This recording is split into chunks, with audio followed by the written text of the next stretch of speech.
नमस्कार, मैं हूं अंशुमान। अर्थम में आपका स्वागत है।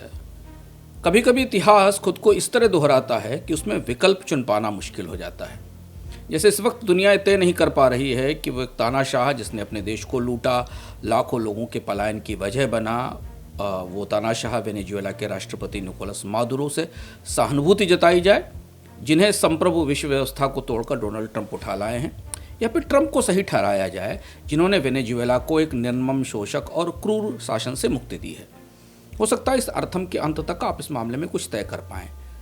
लेकिन ये वेनेजुएला का नाटक पुराना है, संदर्भ नए हैं और थोड़े ज़्यादा पेचीदा हैं। इस तरीके की घटनाएं पहले भी हुई और असरदार भी हुई हैं। जैसे अक्टूबर 1956 में ब्रिटेन, फ्रांस और इजराइल ने मिलकर सुएज नहर पर कब्जे की कोशिश की। आधिकारिक बहाना यह था कि पूर्व और पश्चिम के जलमार्गों की स्वतंत्रता सुनिश्चित की जाए ताकि पूर्व से आने वाला कच्चा तेल यूरोप को और अमेरिका को पहुंच सके। आधी शताब्दी के बाद अमेरिका ने इराक पर 2003 में आक्रमण किया। वहां यह बहाना था कि इराक के पास विनाशकारी हथियार हैं। हालांकि कोलिन पावेल ने बाद में स्वीकार किया कि खुफिया जानकारी अविश्वसनीय स्रोतों से आई थी। 3 जनवरी 2026 को यह चक्र फिर घूमा। राष्ट्रपति डोनाल्ड ट्रंप की फौज ने कराकस पर, वेनेजुएला की राजधानी कराकस पर हमला किया और रातों रात राष्ट्रपति निकोलस मादुरो को उनके घर से उठाकर वाशिंगटन ले आए। ट्रंप ने कहा कि मादुरो नार्को आतंकी हैं, और इससे ज़्यादा बड़ी बात ट्रंप ने कुछ घंटे बाद कही जब उन्होंने कहा कि अब अमेरिका वेनेजुएला को चलाएगा। अमेरिकी कंपनियों को वेनेजुएला के तेल क्षेत्र में बड़ा निवेश करने की इजाज़त मिलेगी, जिससे कि वहाँ के तेल उद्योग को पुनर्जीवित किया जा सके। ऊपर से आपको दिखेगा कि पैटर्न वही है, कुछ नैतिक बहाने, कुछ सुरक्षा के सवाल, उसके पीछे संसाधनों पर निगाह और बाद में सत्ता परिवर्तन। लेकिन कई बार इतिहास खुद को दोहराता नहीं है, तुकबंदी जरूर करता है। संसाधनों की भू राजनीति में हमें ये पैटर्न नजर आते हैं, मगर ट्रंप का वेनेजुएला पर धावा इतना सीधा भी नहीं है। सुर्खियों को देखकर हमें इन सवालों के जवाब नहीं मिलते जो अब इस वक्त उभर रहे हैं। जैसे कि एक सवाल ये कि ट्रंप को इतना तेल क्यों चाहिए जब अमेरिका तेल में आत्मनिर्भर है और दुनिया में क्रूड ऑयल की मांग घट रही है। सवाल दूसरा कि ट्रंप तेल से ज़्यादा कुछ और चाहते हैं। वेनेजुएला का निशाना किसी और को रोकने की कोशिश है। ये बिसात क्या है, या फिर कुछ पुराने अमेरिकी ख्वाबों को पूरा करने की तैयारी कर रहे हैं डोनाल्ड ट्रंप। और तीसरा सवाल ये कि वेनेजुएला में जो भी हुआ वो बेहद खतरनाक है। अमेरिका या दुनिया के कोई दूसरे बड़े ताकतवर देश वेनेजुएला का कॉपी पेस्ट कहीं भी कर सकते हैं। आइए इसकी परतें खोलते हैं, क्योंकि बात केवल वेनेजुएला के तेल की नहीं है, उससे काफ़ी बड़ी है। पहला सवाल जो आपके दिमाग में होगा कि वेनेजुएला इतना कीमती क्यों है, और अगर उसके पास इतने ही संसाधन हैं तो उसका इतना बुरा हाल क्यों हुआ। वेनेजुएला दुनिया के सबसे अभागे देशों में एक है। वेनेजुएला की प्राकृतिक संपदा को करीब से देखने पर पता चलता है कि इसे 21वीं सदी का सबसे महत्वपूर्ण देश होना चाहिए, और है भी। वेनेजुएला केवल तेल का ही खजाना नहीं है, बल्कि रेयर अर्थ और तमाम खनिजों से भरा हुआ है, जिसकी कीमत कुल 1.36 ट्रिलियन डॉलर है। और ये कीमत उन रिजर्व्स की है जो अभी उपलब्ध हैं, सामने दिख रहे हैं। यानी डोनाल्ड ट्रंप तेल के साथ कोल्टन, निकल, गोल्ड, बहुत कुछ हासिल करेंगे। पहले आप ये टेबल देखिए, इससे आपको दिखेगा कि वेनेजुएला में कुछ कौन से प्रमुख खनिज हैं और उनकी ताकत क्या है। वेनेजुएला की ताकत तेल के बाहर कितनी है, इस पर फिर लौटेंगे, मगर यहाँ यह समझना जरूरी है कि इतने समृद्ध देश की, जिसे आपने टेबल में देखा, उसकी ये दशा क्यों हो गई। शावेज और मादुरो शासनों ने इस संपदा की लूट की। सरकारी तेल कंपनियों के जरिए राजनीतिक कार्यक्रम चलाए गए और अंतर्राष्ट्रीय स्तर पर निवेश किए गए। बुनियादी ढांचे को सड़ने दिया गया। तेल का उत्पादन 1990 के अंत में 30 लाख बैरल था, जो 2024 में गिरते गिरते 4 लाख बैरल से नीचे आ गया। वेनेजुएला 2022 में हाइपर इन्फ्लेशन का शिकार हुआ, करेंसी ध्वस्त हो गई। 2013 की तुलना में 2024 में जीडीपी 80% से ज़्यादा सिकुड़ गई। इधर मादुरो ने अमेरिकी प्रतिबंधों के बाद बार्टर एग्रीमेंट करने शुरू किए, जिनको वस्तु विनिमय सौदे कहा जाता है। उन्होंने चीन को तेल दिया और उसके बदले कर्ज लिया, रूस को सुरक्षा समर्थन दिया, पुतिन के वैगनर मिलिशिया के लिए भाड़े के सैनिक तक उपलब्ध कराए, और ईरान को रिफाइंड गैसोलीन और तकनीकी सहायता दी।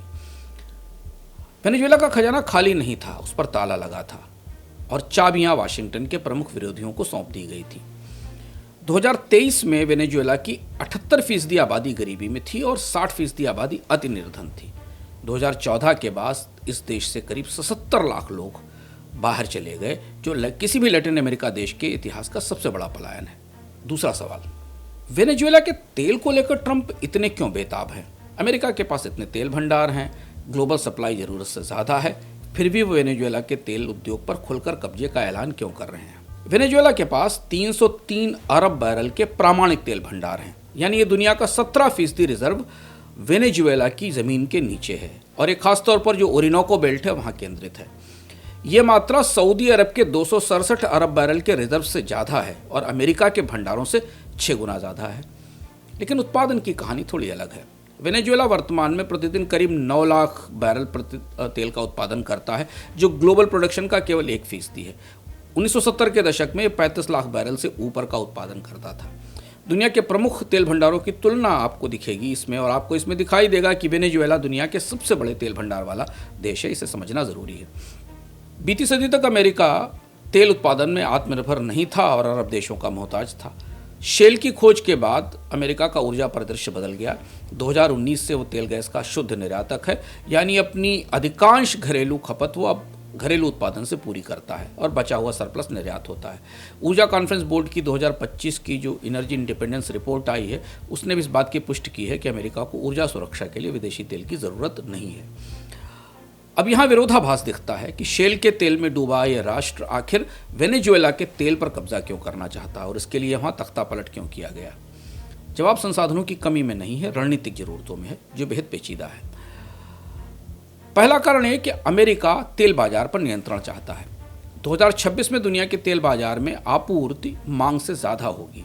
ब्रेंट $60 पर बैरल के करीब ट्रेड कर रहा है। बाजार में रिकॉर्ड सरप्लस के अनुमान सबको पता है। फिर भी डोनाल्ड ट्रंप वेनेजुएला के तेल ढांचे पर कब्जा इसलिए कर रहे हैं ताकि अमेरिका की बड़ी कंपनियां जैसे शेवरॉन, एक्सॉन मोबिल और कोनोको फिलिप्स बाजार में तेल की आपूर्ति बढ़ा सकें और ओपेक की ताकत घटा सकें। दूसरी बड़ी वजह यह है कि गल्फ कोस्ट की अमेरिकी रिफाइनरी वेनेजुएला जैसा भारी क्रूड प्रोसेस करने के लिए बनी है। इस कब्जे के बाद इन्हें तुरंत सस्ता फीड स्टॉक मिलेगा और चीनी रिफाइनरियों के लिए आपूर्ति बंद होगी। यानी ये बाजार पर नियंत्रण का खेल है, ऊर्जा की आपूर्ति का नहीं। पिछली सदी में इस तरीके के घटनाक्रम दुनिया में जहां जहां हुए, जहां अमेरिका ने तख्ता पलट किए, ये वैसी प्लेबुक नहीं दिखती।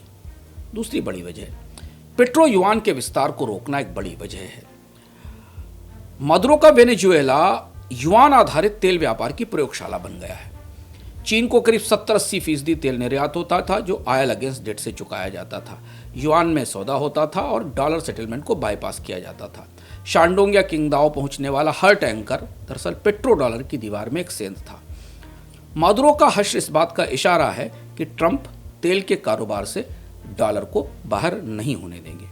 और तीसरी बड़ी वजह यह कि अमेरिका में पर्मियन बेसिन में अब तेल उत्पादन घट रहा है। वहाँ पर वेस्ट वाटर की समस्या है, कुओं में गंदा पानी भर रहा है और इस वजह से अगले 1 दशक के भीतर अमेरिका को अपने शेल उत्पादन के विकल्प के तौर पर अलग अलग तेल स्रोतों की ज़रूरत पड़ेगी और वेनेजुएला उस संदर्भ में सबसे महत्वपूर्ण और सबसे बड़ा रणनीतिक रिजर्व बनता दिखाई दे रहा है, और जो इस बात का संकेत देता है कि डोनाल्ड ट्रंप अब लंबे समय तक अमेरिका के तेल उद्योग पर अपना नियंत्रण रखेंगे। अब अगला सवाल, तेल के अलावा ट्रंप के इरादे क्या हैं? वेनेजुएला के पास तो बहुत कुछ है, जैसा कि आंकड़े बता रहे हैं। अमेरिका 2017 से वेनेजुएला को घेर रहा है और ये आर्थिक ताकत की राजनीति है। पहले वेनेजुएला को ग्लोबल पेमेंट सिस्टम स्विफ्ट से बाहर किया गया, फिर वहाँ संपत्ति फ्रीज की गई, फिर अन्य देशों से व्यापारिक संबंधों पर प्रतिबंध लगाए गए, फिर तेल टैंकरों की आवाजाही पर रोक लगाई गई।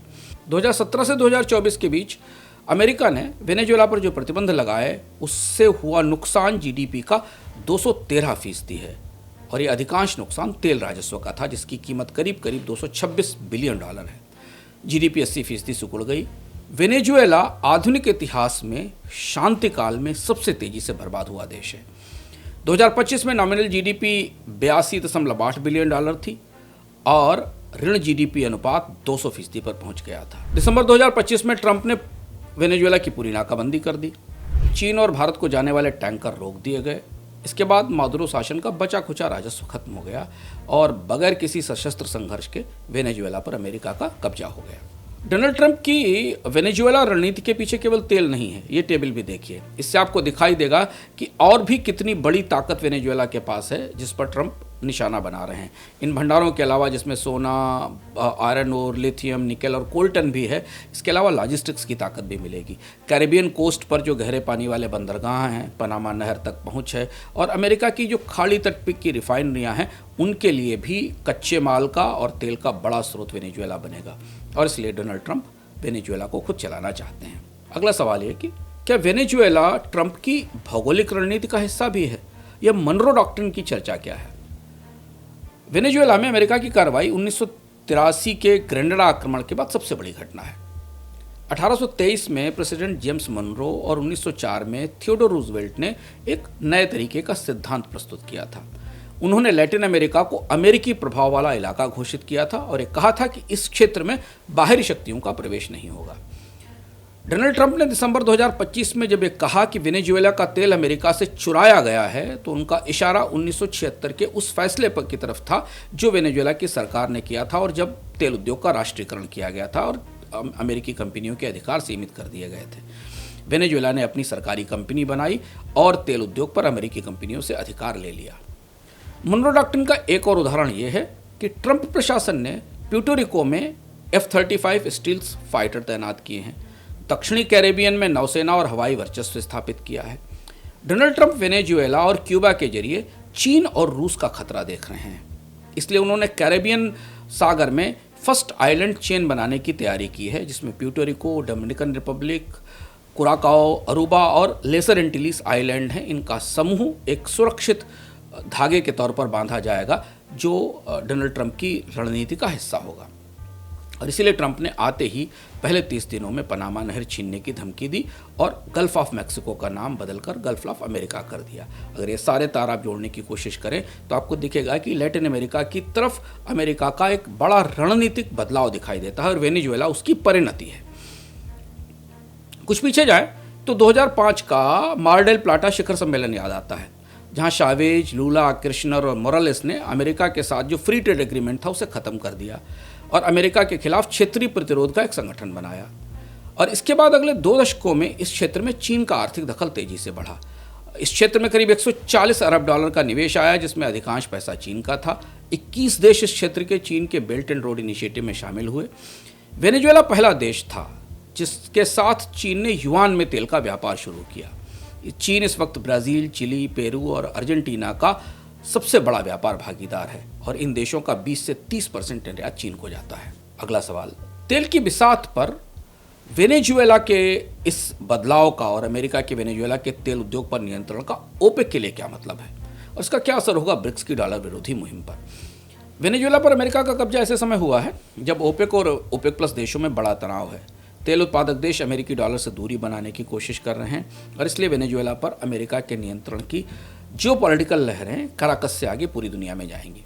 1 दिसंबर 2025 को वेनेजुएला के विदेश मंत्री ने ओपेक से अनुरोध किया था कि वो अमेरिकी धमकियों का मुकाबला करने के लिए उनकी मदद करे। उन्होंने कहा कि देश के 303 अरब बैरल के तेल भंडार ओपेक के लिए स्ट्रेटेजिक एसेट हैं, लेकिन ओपेक के असली नेता यानी सऊदी अरब और यूएई चुप रहे।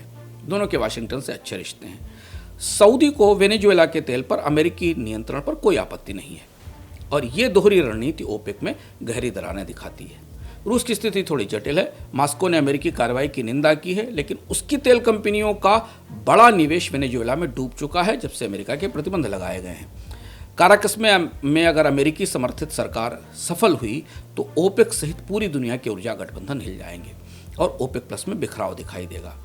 अमेरिकी संरक्षण में वेनेजुएला का पूरा उत्पादन अब बाजार में पहुंचेगा, जो सऊदी रूसी मूल्य प्रबंधन को या प्राइस कंट्रोल को बुरी तरह प्रभावित करेगा। ओपेक में अमेरिका और वेनेजुएला का एक नया एक्सेस बनेगा जो सऊदी अरब के प्रभाव को कम करेगा। स्वाभाविक रूप से ब्रिक्स को इसे धक्का लगना है। वेनेजुएला ब्रिक्स प्लस में शामिल होने का उम्मीदवार था, वो डॉलर मुक्त ऊर्जा नेटवर्क का केंद्र बन सकता था, लेकिन अब यह संभावना खत्म हो गई है। सवाल ये होगा कि क्या इस पूरे घटनाक्रम में चीन केंद्रीय भूमिका लेता नजर आ रहा है या ट्रंप चीन से इस कदर डरे हैं कि वो वेनेजुएला की संप्रभुता का उल्लंघन कर बैठे? दरअसल यही इस घटनाक्रम का सबसे महत्वपूर्ण पहलू है। अब अगर आप पूरी दुनिया को गौर से देखें तो व्यापार से हथियार तक दुनिया की हर बिसात पर अब चीन और अमेरिका आमने सामने आ रहे हैं। लैटिन अमेरिका में चीन ने 2005 से अब तक करीब $140 बिलियन का निवेश किया है। वेनेजुएला को अकेले $105 बिलियन का कर्ज दिया गया है। वहाँ चीनी कंपनियों के साझा उपक्रम हैं और ये निवेश 2007 से 2016 के जो ऑयल बैक्ड डेट हैं उनका हिस्सा है, जहाँ वेनेजुएला सस्ती कीमतों पर काफ़ी बड़े डिस्काउंट पर चीन को कच्चे तेल की आपूर्ति करता है और इसके बदले बीजिंग उसे लंबे समय का कर्ज देता है। 2025 तक चीन की सरकारी कंपनियां सीएनपीसी और सिनोपेक ओरिनोको बेल्ट की परियोजनाओं में बड़ी हिस्सेदारी ले चुकी थी, जबकि चीनी कंपनियां 20 वर्ष के उत्पादन अनुबंधों के तहत भी काम कर रही हैं और मादुरो ने छूट अमेरिकी कंपनियों को नहीं दी थी, केवल चीनी कंपनियों को मिली थी। तो ट्रंप का वेनेजुएला पर कब्जा और वेनेजुएला को चलाने का ऐलान चीन के साथ इन समझौतों को एक तरफा तौर पर रद्द कर सकता है, जो 1949 के बाद पूरी दुनिया में चीन का सबसे बड़ा आर्थिक नुकसान होने वाले हैं। ये चीन से एक बड़ी संपत्ति छीनने जैसा है। अब ज़रा तार जोड़िए, डोनाल्ड ट्रंप जब सत्ता में आए तो उसके बाद विदेश मंत्री मार्को रूबियो का पहला दौरा सेंट्रल अमेरिका और कैरेबियन में हुआ। वे पनामा गए। उन्होंने पनामा से चीन के बेल्ट एंड रोड इनिशिएटिव से बाहर निकलने की मांग की और पनामा नहर का जो ऑपरेशन हांगकांग का आधारित सीके हचिसन चला रही थी उसे ब्लैक रॉक को ट्रांसफ़र करने का दबाव डाला। इस पर चीन की गहरी आपत्ति आई और पनामा नहर का ट्रांसफर अभी रुका हुआ है। अर्जेंटीना के दक्षिणपंथी प्रेसिडेंट जेवियर मिलेई ने चीन के BRI और ब्रिक्स को छोड़कर अब ट्रंप से टैरिफ राहत हासिल कर ली है। इस पर चीन की प्रतिक्रिया कमजोर रही। बीजिंग ने वेनेजुएला के मामले में अमेरिकी कार्रवाई को वैश्विक कानून का उल्लंघन जरूर कहा है, लेकिन चीन के पास विकल्प सीमित हैं। वेनेजुएला चीन के लिए बहुत बड़ा नुकसान है। चीन की रिफाइनरीज वेनेजुएला के भारी हाई सल्फर क्रूड के लिए बनी है। उनकी 76% क्षमता इसी क्रूड पर निर्भर है और इसे बदलने के लिए उन्हें अब सऊदी और इराक के या मध्य पूर्व के देशों के भारी ग्रेड के क्रूड लेने पड़ेंगे, जो महंगे हैं और डॉलर में मिलेंगे, जिनका भुगतान युआन में नहीं होगा और इससे लेन देन की लागत बढ़ेगी। बीजिंग के पास कैरेबियन में यानी अमेरिका के अपने करीबी इलाके में चुनौती देने के लिए नौसेना की शक्ति नहीं है और न ही वो वेनेजुएला को सीधी सैन्य सुरक्षा दे सकता है। अगला जो सबसे महत्वपूर्ण सवाल इस पूरे घटनाक्रम में वो ये है कि वेनेजुएला पर अमेरिका का कब्जा ग्लोबल कूटनीति में कैसे पैमाने तय करेगा और बाजारों और निवेशकों को क्या समझना चाहिए। वेनेजुएला पर अमेरिका का कब्जा अकेला नहीं है, यह अमेरिकी आक्रामकता का बड़ा पैटर्न है जो ग्लोबल रिस्क को बदल रहा है, खासतौर पर निवेशकों के लिए, नीति निर्माताओं के लिए, क्योंकि अब नए फ्लैश पॉइंट उभरना शुरू करेंगे। ट्रंप का यह मॉडल कई जगह कॉपी पेस्ट हो सकता है। कहाँ कहाँ आप इस टेबल में देखिए, आपको समझ में आएगा कि कौन से देश कहाँ इसी तरीके की कार्रवाई कर सकते हैं। पहला है चीन ताइवान। अमेरिका के रक्षा अध्ययन मानते हैं कि 2027 में चीन ताइवान पर कोई कार्रवाई कर सकता है। दरअसल ये समय सीमा एडमिरल फिलिप डेविडसन ने 2021 में बताई थी, जिसके बाद प्रशांत क्षेत्र में भारी निवेश हुआ और ताइवान की हथियार खरीद में तेजी आई। ताइवान दुनिया के 90% सेमीकंडक्टर बनाता है और वेनेजुएला जैसा तेल जैसा एक संसाधन संपन्न देश है। 1 जनवरी 2026 को चीन ने ताइवान के आसपास लाइव फायर ड्रिल किए थे, जिस पर विदेश मंत्री मार्को रूबियो ने चेतावनी दी थी कि ये इलाका बारूद के ढेर पर बैठा है। तो क्या वाशिंगटन ताइवान को बचाने के लिए आगे आएगा? और अगर ऐसा हुआ तो हम चीन और अमेरिका में साउथ चाइना सी में सीधा टकराव देख सकते हैं। रूस, नेटो और फिनलैंड दूसरा महत्वपूर्ण फ्लैश पॉइंट हो सकता है। फिनलैंड ने 2023 में नेटो में प्रवेश किया था। रूस की उत्तरी यूरोप की रणनीति इससे बुरी तरह प्रभावित हुई और नेटो की सीमा रूस के करीब पहुंच गई, करीब 1340 किलोमीटर तक बढ़ गई। दिसंबर 2025 तक फिनलैंड के अधिकारियों ने करेलियन सीमा पर रूस के सैन्य जमाव को लेकर, हाइब्रिड हमले को लेकर और हवाई उल्लंघन की जानकारी और चेतावनी भी दी। स्वीडन भी सशंकित है। उसने अपनी लंबी तटस्थता गंवाकर नेटो के आर्टिकल 5 की सामूहिक रक्षा को स्वीकार कर लिया है। ये एक ऐसा क्षेत्र है जहां आने वाले दिनों में टकराव दिखेगा। तीसरा अफ्रीका है। साहेल, कांगो और इथोपिया जैसे देश अब टकराव का केंद्र बनेंगे। सब सहारन अफ्रीका में महाशक्तियां संसाधनों को लेकर जूझ रही हैं। यहाँ चीन, फ्रांस और अमेरिका के बीच टकराव होते दिखेंगे। नाइजीरिया के आतंकी ठिकानों पर ट्रंप के हमले के बाद अफ्रीका के रिसोर्सेज भी डोनाल्ड ट्रंप के निशाने पर हैं। Sudan, democratic Republic of Congo और इथियोपिया दुनिया की सबसे गंभीर ह्यूमन क्राइसिस में है, जबकि यहाँ के संसाधनों पर पूरी दुनिया की नज़र है। सुहेल राज्यों का एक गठबंधन बना जिसमें माली, बुर्किना फासो और नाइजर हैं। इन्होंने 2023 में मिलकर फ्रांस से अपने को अलग किया। आने वाले दिनों में फ्लैश पॉइंट संसाधन के कंट्रोल के लिए, बाहर की प्रतिस्पर्धा के लिए बड़ा जोखिम लेकर आ सकते हैं। वेनेजुएला का जो नमूना है, इसे कई अन्य जगहों पर भी लागू किया जा सकता है और इसका असर हमें बाजारों पर दिखेगा। तो सवाल ये होगा कि 2026 में ग्लोबल बाजारों को किस तरह की तैयारी करनी चाहिए और कहाँ निवेश पर असर होगा। सबसे पहले तेल बाजार को देखते हैं। छोटे समय में थोड़ा उतार चढ़ाव होगा, लेकिन लंबे समय में बाजार में अतिरिक्त आपूर्ति होगी। और डोनाल्ड ट्रंप ने वेनेजुएला पर नियंत्रण के बाद तेल की महंगाई को स्थायी तौर पर खत्म करने का विकल्प और हथियार अपने हाथ में ले लिया है। 2 जनवरी को ब्रेंट की कीमत $60 पर बैरल पर थी, साल भर में 20% नीचे थी। इंटरनेशनल एनर्जी एजेंसी का अनुमान है कि 2026 में रिकॉर्ड तेल आपूर्ति होगी। गैर ओपेक देशों से जैसे अमेरिकी शेल, गुयाना और ब्राज़ील से उत्पादन बेहद तेजी से बढ़ रहा है। अमेरिका 2027 से 2030 के बीच में वेनेजुएला में करीब 8 से $20 बिलियन का निवेश करेगा, जिससे वहां का उत्पादन 20 लाख बैरल प्रतिदिन की दर पर लौट सकता है।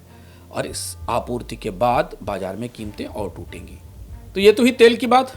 अब देखते हैं गोल्ड की तरफ।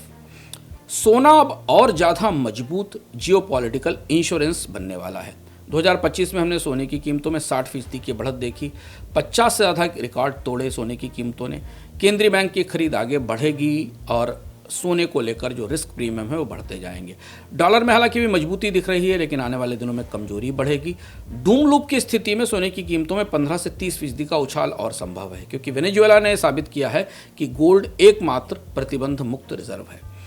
तीसरा महत्वपूर्ण क्षेत्र बैटरी मेटल्स का है। जून-नवंबर 2025 के बीच लिथियम की कीमतें करीब 57% बढ़ी हैं।